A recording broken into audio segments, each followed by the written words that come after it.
Okay, welcome back.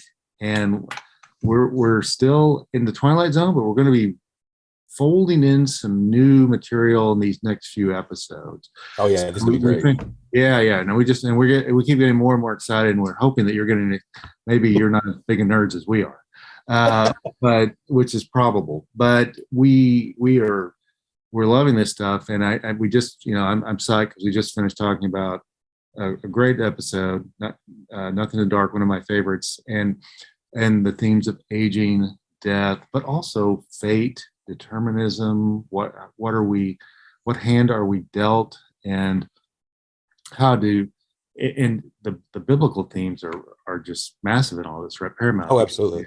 We have fate and how we see death. And I talked about my testimony and how that episode, why it was so personal to me and how it kind of informed my testimony, because it deals with death, and that was just weeks after I had accepted Christ. So I had this new vision of what death really meant, and why there is this sense of fear of death, and part of the reason that fate and determinism kind of crept into our conversation is not only this is the episode about death and the personification of death, and how what the sting of death, and whether and how we think that sting is muted by our salvation. We believe that, but how we as humans think that we have some level of free will and even control over our ultimate demise and when it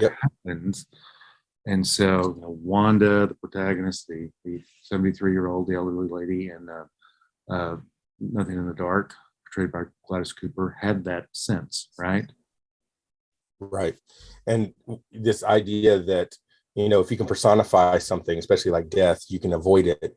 Right. You can recognize it and kind of, shuffle around it, and that it doesn't have to be the end. That you can, in some ways, outdo your fate or outrun your fate, which is a great transition into today.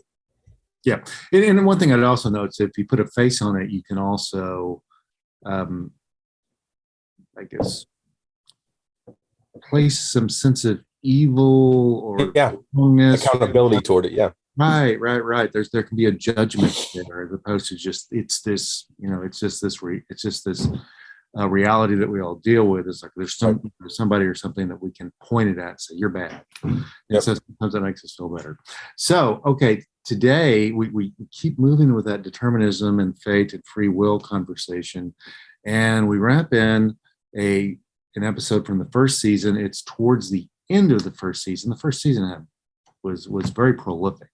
Yeah, this is the 20th episode of season 1, written by Charles Beaumont, who was a prolific science fiction short story writer of the day. And he was definitely a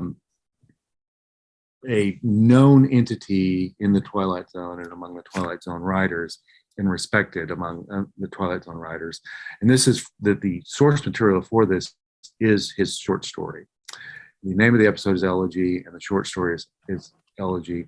And we're going to start with, we haven't done this all the time, although sometimes we've worked in actual the Rod Serling opening narration.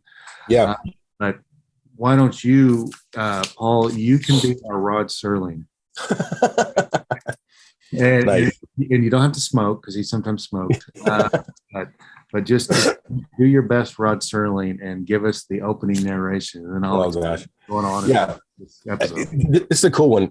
The time is the day after tomorrow. The place, a far corner of the universe. A cast of characters, 3 men lost amongst the stars. 3 men sharing the common urgency of all men lost. They're looking for home, and in a moment they'll find home. Not a home that is a place to be seen, but a strange, unexplainable experience to be felt. Yeah, and it's cool, and it gives you, and sometimes Serling's narrations give you a good sense of what's going to happen.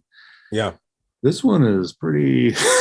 You're like, what you feel like sometimes maybe he just like, this fits. Like he was just kind of working through and go, okay, that fits close enough. Yeah.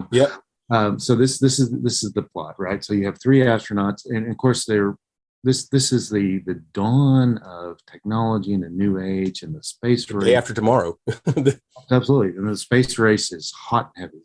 Yep. And so this is 3 astronauts. By the way, it's always fun to see this, whether it's the Outer Limits or Twilight Zone or just any show, the visualization of space travel. Yep. And you can tell, like I was watching Outer Limits with Shatner from like 1959, 1960, and the rocket ship had, the pointy rocket head with looks like like one of those old timey coffee machines, but with a point at the top, and you can tell there's a string pulling it, and you can tell when they're sitting in the space capsule, they're just sitting in what's basically a reconfigured office with a soundstage. Yeah. So we got the same thing, and we got some really funky looking astronaut suits these guys are wearing. Oh yeah, they look like Michelin men, kind of. And this, by the way, this is a theme that Serling returns to frequently. And again, Serling's not the author here, but this kind of reminds me of Planet of the Apes, because you have 3 astronauts land and they don't know where they are. Yep. And where they've landed, and by the way, there's several Twilight Zone episodes that are like this. Okay, we've landed, we've been in space for a while. Where are we? Yeah. And so we think, because it looks very much like, and I'm sure this was for budgetary reasons, it looks like Earth. Absolutely. Grass and lawn and everything. But they soon find out it's not Earth. And what I really find fascinating about this episode is there's this real mystery, because you see there are people there. Yes. There are people on the planet, but they are, or at least there's things that look exactly like people, right? But they're like, they're essentially, they're inanimate. Yeah, emotional, they're frozen, but they don't look like mannequins. They look like, they look like people. And so you're like, what's going on here? And it would have been cool for them to do this one like right after the moment in time, or the one where the guy has a stopwatch that freezes, but they did that, came in a few years later. But you're trying to, you spend a lot of the time trying to figure out what's going on. And to help you with that, Beaumont provides us what I would call an expository android. Yeah, that's a great word. That's a perfect word. Yes. who explains what's going on. And so do you want to kind of take it from here? So as they're walking around, android, they're walking around the town or whatever the spaces that they look at, and they also they notice it's not Earth because they see 2 suns. So they know they're not on Earth, but it looks identical, looks like humans, people in this town. They hear music, and when they go toward the music, they realize it's coming from a recording. And they decide to split up. They start looking in different directions. They all 3 of the astronauts, which I think are all pretty prolific actors in their own right, they all kind of have their own moment as they, there's one guy just chews up the scenery at the beauty pageant where he's like, would somebody tell me what's going on? And so he leaves. And when he does, you see this face turn, and it's this older man. And so they're walking through, you see the man again. This is the expositional android, a guy named Jeremy Wickwire. And so he invites him into his house, or a house, says, come on in. And he brings him in. He's like, I'll tell you what's going on. Just come have a seat. It's no big deal. Let's just talk about it. And he tells them it's a place called Happy Glades. And they say, okay, we're 65 million miles out in space, which would put me somewhere between Jupiter and Saturn on an asteroid. What in the world is Happy Glades? And he tells them that he's the caretaker of this place. And it's a space cemetery, basically. It's an asteroid in space that acts as a cemetery for the wealthy and the rich. And essentially, they left Earth looking for a new the astronauts did, looking for a new place, because Earth had been pretty much destroyed in 1985, which I find interesting. I guess Reaganomics ended the world. There's a lot of things that you could say happened in 1985 that might have been that might have ended the world. Absolutely. Reaganomics, maybe Neil's Police album. I don't know. There's that were the end of the world. Absolutely. I can probably get another list going. I graduated from I was in high school then, so I can give you some good options. But so the world ended apparently in 85, and so nuclear holocaust. In fact, Jeremy Wickwire asked, is the big war or the big, I forgot what he says, it's like the big war, I think, or something to that effect. Did it still happen? He said, yeah, 1985. Well, apparently Jeremy's been asleep for 200 years. And he only wakes up when new people come to Happy Glade. And so you find out he's the caretaker of this asteroidal cemetery for the wealthy and the rich. All these people are basically that they saw are real people that paid to live out their ultimate dream, fantasy, whatever, for all eternity, stuck in a moment in time. And so everyone they passed was another human that was just doing something that they enjoyed. Right. And there's and I might be missing some, but there's like the ladies that are dancing. There's well, and I guess maybe you always equate that the women on the stage are doing what their dream of what they always wanted to do for eternity. But I guess there are men in the audience, right, who maybe I guess they're watching a beauty pageant for all eternity. Yeah, you're right. It is a beauty pageant. Maybe that's what they wanted to do for the rest of their life: watch pretty girls in a beauty pageant. I guess. And then there's the guy who's like mayor, who's become mayor. He wins mayor. They passed the guy fishing, which I thought was, that's probably the most probable. Some old man just sitting by a stream fishing for the rest, all eternity. Right. But yeah, one wants to be mayor, so he's elected mayor. And he's doing his mayoral speech for all eternity. It's a really interesting concept. Like an eternal balcony from the stairs. Yeah. Absolutely. Yeah. It's the classic kind of old political trope, stereotypical local, hey, right. Yep. I'm up here and everybody's looking down and, looking up at me. Yeah. And so you have this, the cemetery, which by the way, was founded, he tells him, in 1973. Yep. Which is interesting because that's, of course, 13 years after this would have been airing. He says that Happy Glades was founded in 1973. So you kind of see this somewhat even intellectual forecasting on behalf of the writer to say, hey, we're probably going to have this space exploration and we can have this idea of landing on these asteroids. I thought that's pretty intelligent. And everything. And also to know with Beaumont that everything is going to go to Hades in a handbasket in the 70s, which we pretty much did. So absolutely. Yeah. So we get to the main kind of the crux of the story. So they're talking with Wickwire, they're confused. And he asked them, and this is something that stuck out with me. He asked him, he said, but here, let me fix you a sandwich. Let me fix you something to eat. You're probably got to be tired. He goes in, he fixes him a sandwich and he provides him with some type of German wine. And he says, hey, but before you do that, let me just ask you a question. He said, if you could be doing anything, what would it be? Like right now? And they said it would be to go home or to be, in our ship preparing to leave. He said, okay, thank you. That helps me. And so anyways, he starts talking with them and this is in this kind of exposition dump we see, and they start eating and they all take a toast. And as they do, they realize he's poisoned them. He tells them. Yeah, he tells them. They start slowing down. It's not just poison, is it? No, it's the what he calls the eternifying fluid. It's almost like I pictured it almost like formaldehyde, but it can't be that. It's got to be something that basically it's an embalming them. Right. Yeah, it's like an embalming fluid. Yeah. And so they're begging when they're like, why? Why could you have not sent us home? We came here in good faith. He said, because you're men.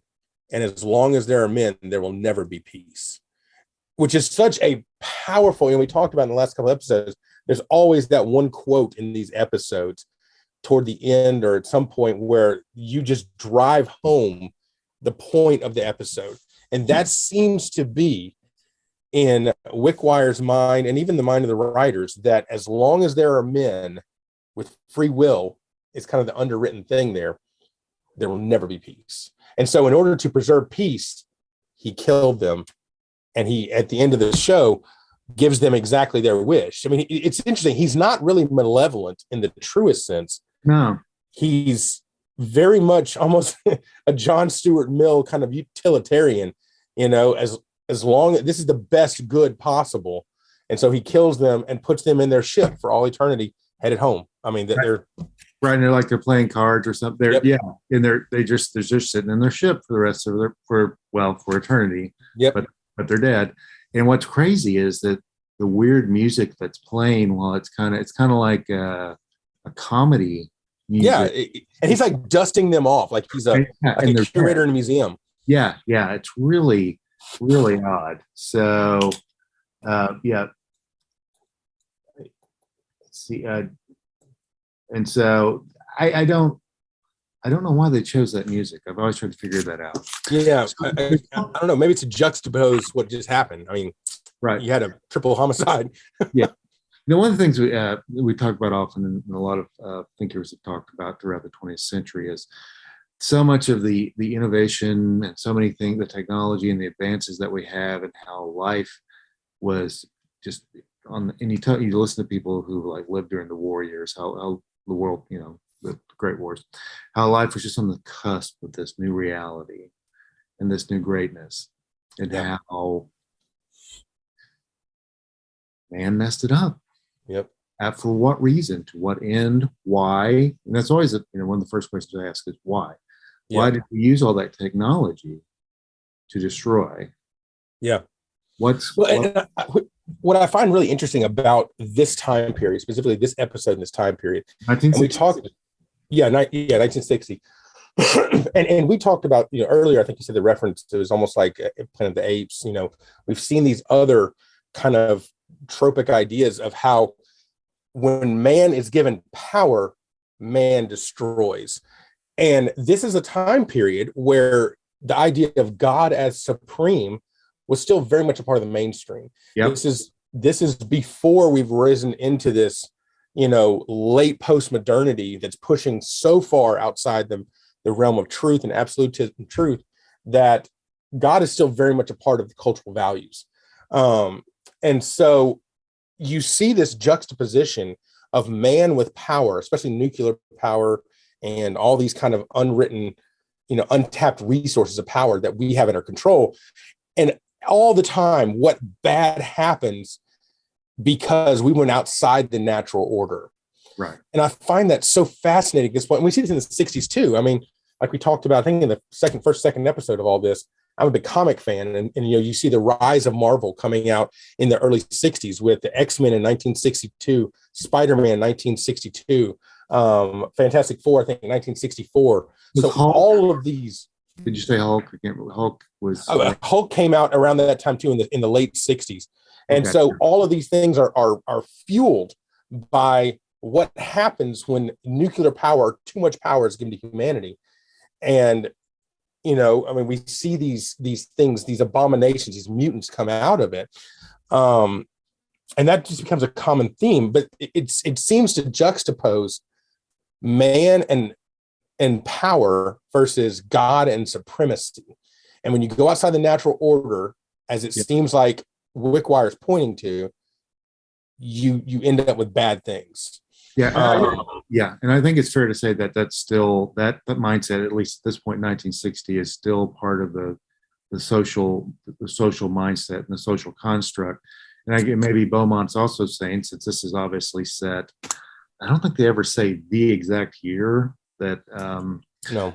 But we know it's post 1985, so it's probably at least 30 years down the road. And it's always fascinating to there's on so many levels to see what someone from 1960 thinks the 1990s are going to be like in the 2000s, and that we're all going to be traveling in space and go wherever we go, and that we're going to have the capacity to take people to other planets and in mass. Yep. And of course, we're so driving Corollas. We're driving Corollas, and we got Facebook, and we've all, and that's part of it too. That and of course, there's a variety of reasons, money being a big one, but there's a couple of things you can think of. There's the greed, the selfishness of man, the envy of man, but all of that has probably driving. And that's one of the things you look at too. When people are in a position of power, do they move into a rational approach, or do they become irrational, and do all of their demons play upon that? And I think that's the depravity of man, and that's a very biblical mindset, that man, absolutely, left to his own devices, will mess things up, because again, they as they get more power, they see the opportunity to essentially play God, and that's not our role. right. And so that's still very much part of the social conversation at this time. And not that these writers and the producers are believers, Right. but God is still the thread. Yeah, it's the fabric of culture. Right. It's just accepted that there's some deification, some deity out there that orchestrates all things. It hasn't been so far removed from that. Right. You're right. There's a designer, and they are messing with the design, the fabric of the design. Okay, a couple quick questions that I kind of run through my brain about this one, just real quick on this episode. So do they spend a little time explaining the creators of Kirwinkle, like who created who built this cemetery, and who decided, well, we're gonna have an android run it? Yeah. I don't know if they talk about who built it. They just say when it was built. Like, it was decided. I think he says that it was decided to have this. So I don't know what the collective. Right. So that first question, just kind of, and again, this is the beauty of the Twilight Zone, and I like, and this is very much like you're talking about those comic books in the 60s and 70s. This sense of you're having to fill in the blanks. There's a Pomo quality to that, but I think also this is a 20, like we said, these episodes, the really good ones run 22 minutes, and you're going to have to kind of just figure something out on your own, because the android can expose everything, right? Yeah. This is my first question: who designed and why? And I think following up on that one,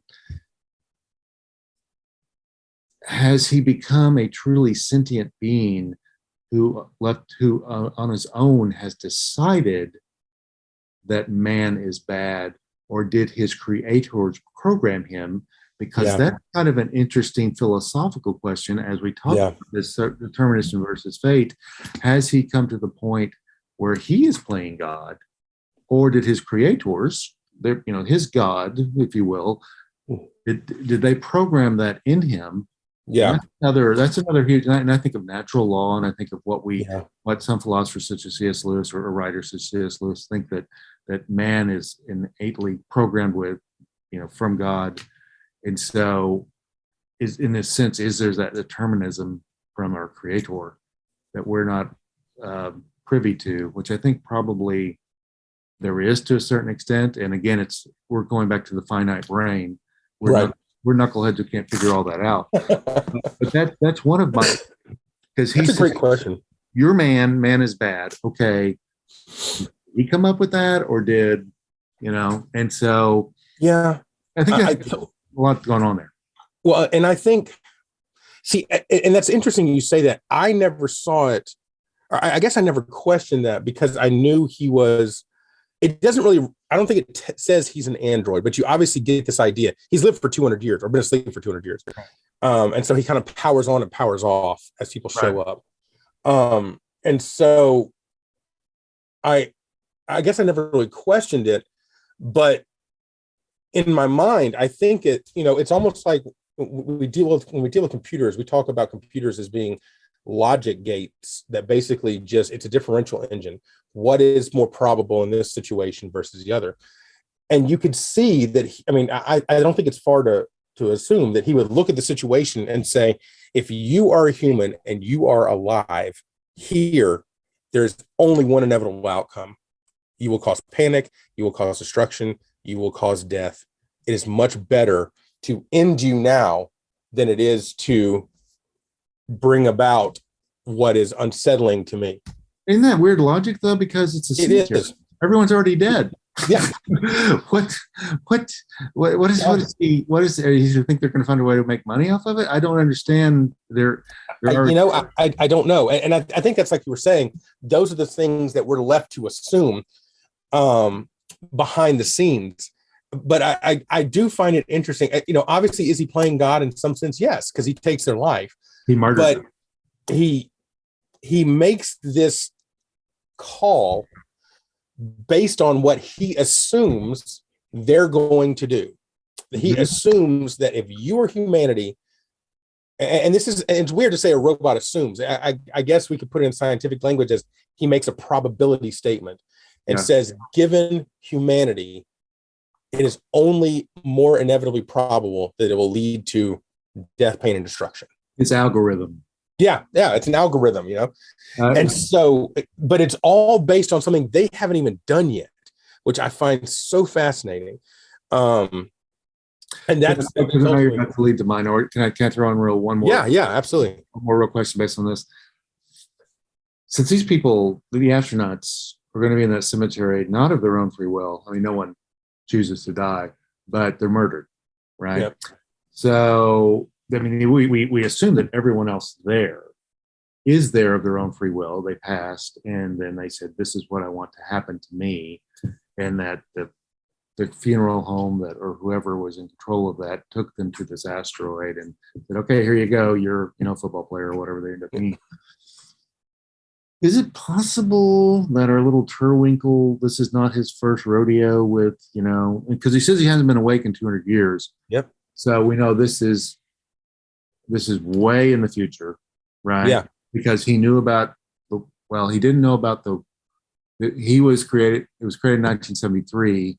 And so we think though he was last awake prior to 1985. Yeah. So we're looking at 2085. Is it possible that he's awakened and done this before, and that not everyone else there is there of their own free will? It definitely could be. What I find interesting though is he says he seems confused. If you remember, he says, "Oh, you're not from Happy Glen," as though whenever like you kind of read between the lines and you get this kind of like, what is the structure of this, arrangement? Whenever whenever humans show up on this place, he wakes up. So now we have humans showing up in this place, which enacts him waking up. But he seems to be confused. Oh, you're not from the funeral home. So maybe that question does indicate that everyone else is there of their own. But I get the feeling that they are, which is, I think, frankly, what makes his action that much more sinister or that much more alarming is that he made this ultimate choice once because this is an anomaly. This is something that he had to deal with as a robot. And that's where this, like I said, this algorithmic answer came in. Well, there's a lot. Yeah, there's a lot to unpack there. And just looking at the timeline and I guess assuming that perhaps the last humans he saw were the Happy Glade or Happy Glen, the funeral home people, who are they are no more. And the business is no more, and we don't. And are we confident at what is left of the Earth at this point? Because these guys have been. This is how long? Do we know how long they've been in space or anything of that nature? We don't. Planet of the Apes. And then again, this was written by Pierre Bouret, adapted by, I probably butchered his name. He was French, but butchered, and adapted by Sterling was one of those who adapted adapted it for the screenplay, and so this was probably, and so you can see Sterling's handprint on it. Absolutely. Because he has the astronauts in a in a state of stasis, asleep, while they pass through time and space. And so they don't, I mentioned this time travel trope to you a while back. I can't recall if it was when we're recording an episode, but not that, okay, I'm jumping, I'm in a machine and I'm jumping, but somebody's been put in, cryogenic sleep or whatever. Right, cryosleep, yeah. And that was his trope. And he used that. There's an episode, a Twilight Zone episode that he wrote that does that. It's the Rip Van Winkle cape. Yeah. It's the same. I mean, he lifts that directly into the Planet of the Apes. So I'm wondering, but in that, the whole point is those astronauts come out and they're, whatever they've known as of the Earth is long gone. Yes. And as we know, the big reveal is that they are back on Earth. But spoiler alert, the movie's 50 years old. But I'm wondering again how long these astronauts have been in space, and if it was a similar situation. It doesn't seem like it though. And of course, the only really indication it gives us is their distance, which is I think 650 million miles or something like that, which would still put them in this universe or in this solar system, which is interesting because they see two suns, which I find that's not possible. It's very nerdy to know that. Yeah. To know the scope of our solar system. That's very nerdy. Right? You looked that up. Okay, so like I said, let's kind of I just maybe did a bit of a non sequitur, but I think those are good questions to ask. Absolutely, they are. So but we're discussing determinism and who decides that, and yes, whether we have free will. Go ahead. So, as we look at this situation where Wickwire passes judgment upon the three astronauts for being men, and he kills them. He basically passes his ultimate judgment based on something they haven't even done before, or haven't done yet. Right. And so I wanted to lead the conversation then into Minority Report, which is big famous movie with Tom Cruise, but ultimately before that it was actually a short story or a novella by Philip K. Dick from 1956. Yeah, and Philip K. Dick is prolific. I mean, I want to say he wrote into 25, 30-year career of writing, and he. Oh yeah, we'll mention him a lot on this podcast. Several Hollywood productions are adapted from Philip K. Dick works, and this is one of his. I think it's one of his earlier works, but one of the later adaptations. Yep. So go ahead and kind of work, but there's a lot of free will determined. A lot of that is in whatever. Absolutely, and also the nature of being human too. Yes, yeah, and that's where this all breaks down. Yeah. So go ahead. And for those who haven't seen it, obviously the quick synopsis is there in either the story or in the movie. There are three mutant entities. They call them the precogs, short for precognitions, who have the ability to see the future in glimpses, and apparently they're never wrong. And so they build an entire criminal deterrent agency around this called pre-crime. This idea that these precogs, these almost like godlike beings, can see the future. The police can scan this image that they present, and they can therefore stop crime before it ever even happens.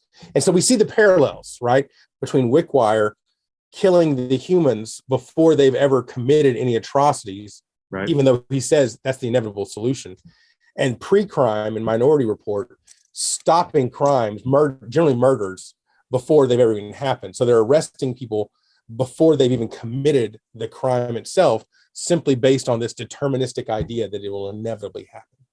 Yeah. And so we can give the precogs a little bit more credit, because Wickwire is basically profiling. Right? Yes, absolutely. He's saying just because you fit this label, it's a pretty broad label. You're a human, so I'm taking you out. Yep. Yeah, and we see that, I think, because he is a robot. Right. It's like he makes that almost black and white stark distinction, because you're flawed, because you're man, because you. Yeah, it's very scientific. Yeah, it's very calculated, and there's no, and that's why I don't know at what point science fiction started introducing the concept of robots being able to think for themselves. Yeah. That was probably already kind of baked in. So I don't know if Beaumont's trying to kind of weave that in, or if we're assuming that's just part of Wickwire's wiring, that he is wick wiring, that he is conditioned to identify threats. That's a very good question. I really don't know. Yeah. And there's a lot of, and that's what's, again, what I think is beautiful about the you have a lot of questions you can work through, whereas, a movie like Minority Report, you usually have time to work through it. And of course, Hollywood's going to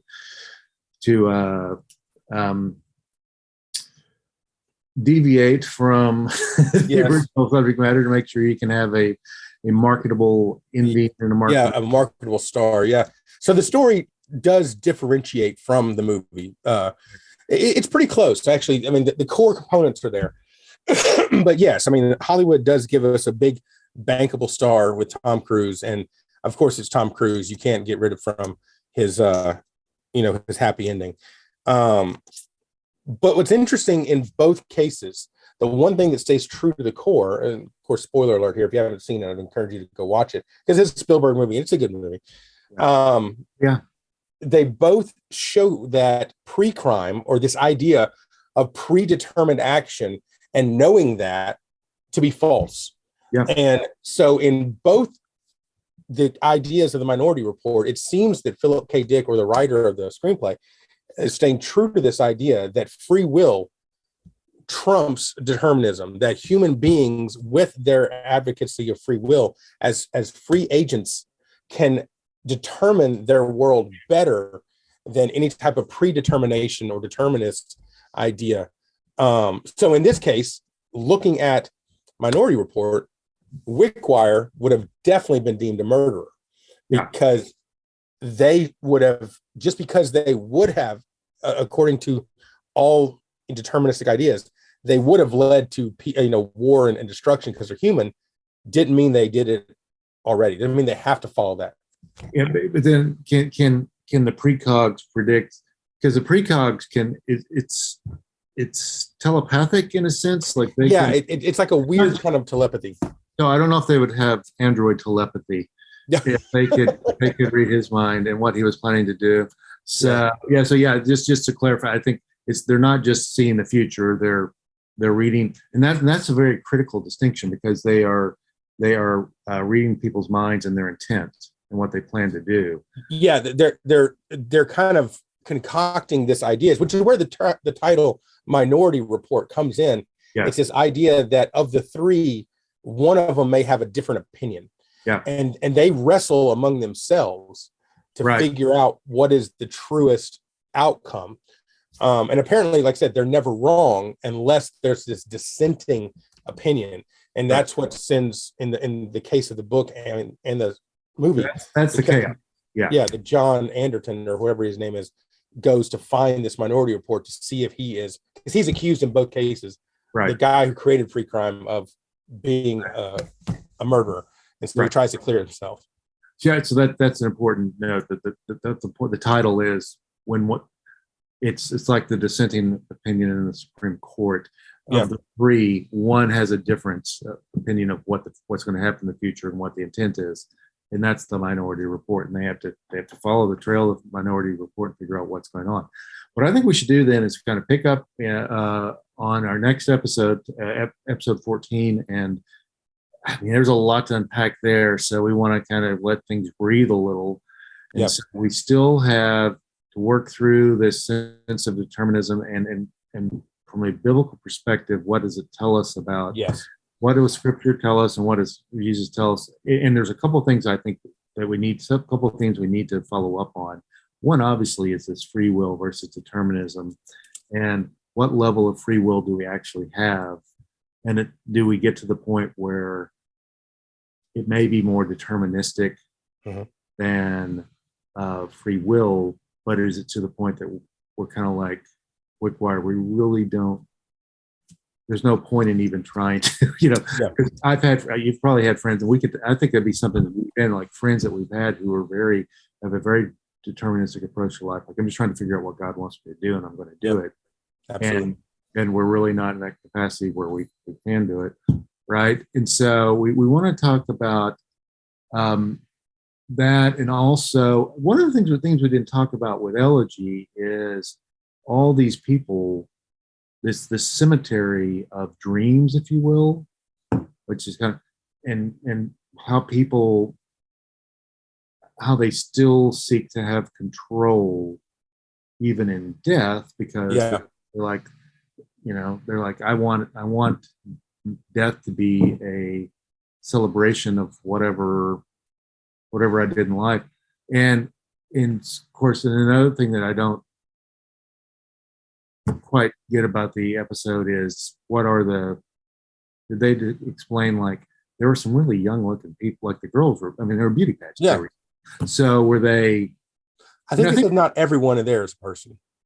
Right, that's right. Some of the people some were mannequins, or some were not. Some had died, and they were just brought there to help fulfill the dreams of the rich and wealthy.